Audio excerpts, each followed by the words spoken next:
Welcome to ATV. తెలంగాణలో సర్వశిక్ష అభియాన్ పథకం కింద విద్యా వ్యవస్థలో పనిచేస్తున్న టీచింగ్ నాన్ టీచింగ్ సిబ్బంది ఎవరైతే కాంట్రాక్ట్ పద్ధతిలో పనిచేస్తున్న 20,000 మంది సిబ్బంది గతంలో సీఎం రేవంత్ రెడ్డి ఇచ్చిన హామీ ప్రకారం తమను రెగ్యులర్ చేయాలని రెగ్యులర్ ఎంప్లాయీస్కు సమానంగా పే స్కేల్ అందించాలని వారు ధర్నా నిర్వహిస్తున్నారు. ప్రతి జిల్లా కేంద్రంలో నిర్వహిస్తున్న ప్రస్తుతం మనమైతే కరీంనగర్ జిల్లా కేంద్రంలో ఉన్నాము. ఇక్కడ దాదాపుగా 2,000 మంది కాంట్రాక్ట్ ఉద్యోగులు ధర్నా చేస్తున్నారు. వారితో మాట్లాడే ప్రయత్నం చేద్దాం.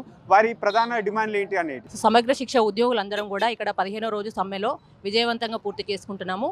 ఈ సమ్మెలో భాగంగా మేము ఈరోజు గీతాభవన్ నుంచి మా సమ్మె శిబిరం వరకు కూడా ర్యాలీ నిర్వహించడం జరిగింది. ఈ ర్యాలీలో చాలా పెద్ద ఎత్తులో మా ఉద్యోగులంతా పాల్గొనడం జరిగింది.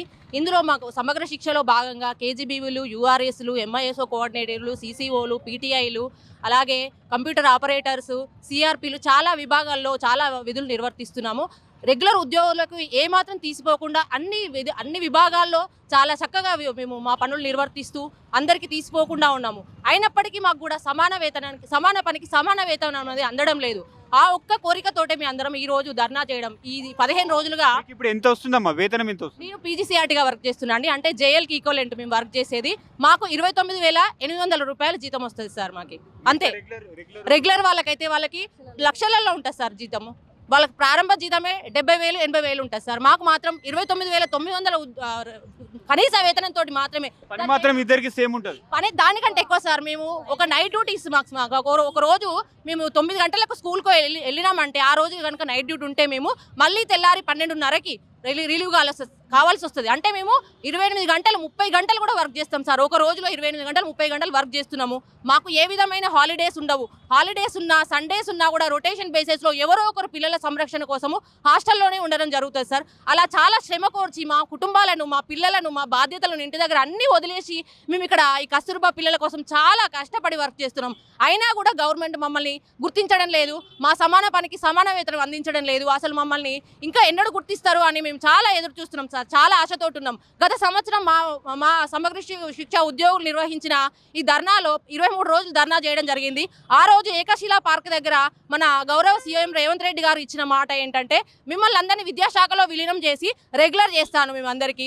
మా గవర్నమెంట్ మీరు ఫామ్ చేయండి, మా గవర్నమెంట్ వస్తేనే మీకు న్యాయం జరుగుతుంది అని చెప్పారు. అదేవిధంగా కాంగ్రెస్ గవర్నమెంటే రావడం జరిగింది. రేవంత్ రెడ్డి గారే సీఎం అవ్వడం జరిగింది.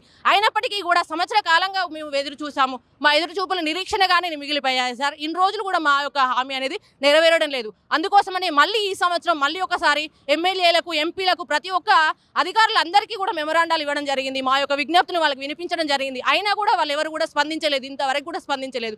అందుకోసమనే ఈ నెల 10వ తారీఖు నుంచి మేము నిరవధిక సమ్మె చేయడం జరుగుతుంది సార్. నిరవధిక సమ్మె నిర్వర్తించినప్పటికీ కూడా మేము మా పిల్లలను, మా హాస్టల్లో ఉన్న పిల్లలను ఏమాత్రం నిర్లక్ష్యం చేయకుండా అక్కడ ఒక టీచర్ నుంచి మిగతా వాళ్ళందరం కూడా ఈ శిబిరంలో కూర్చొని ఈ రోడ్డు మీద ఆడవాళ్ళము కష్టాలు కోర్చుకొని మేము ఈ సమ్మె నిర్వర్తించడం జరుగుతుంది. మా యొక్క ప్రధానమైన కోరిక ఏంటంటే మమ్మల్ని అందరినీ రెగ్యులర్ చేసి విద్యాశాలలో విలీనం చేయాలి. గవర్నమెంట్ ఉద్యోగస్తులకు ఉన్న సౌకర్యాలు ఏవైతే ఉన్నాయో అవన్నీ కూడా మాకు అందించాలి. ఎందుకోసమని మేము ఇంతగానో కోరుకుంటున్నామంటే గత 19 సంవత్సరాలుగా మేము ఏవి కూడా నోచుకోలేదు సార్. ఏమి నోచుకోకుండా ఇంత కష్టపడి పనిచేస్తున్నాం. అందుకోసమని మా ఒక ప్రధానమైన డిమాండ్ ఏంటంటే విద్యాశాఖలో విలీనం చేసి మమ్మల్ని రెగ్యులర్ చేయాలని మేము కోరుకుంటున్నాం.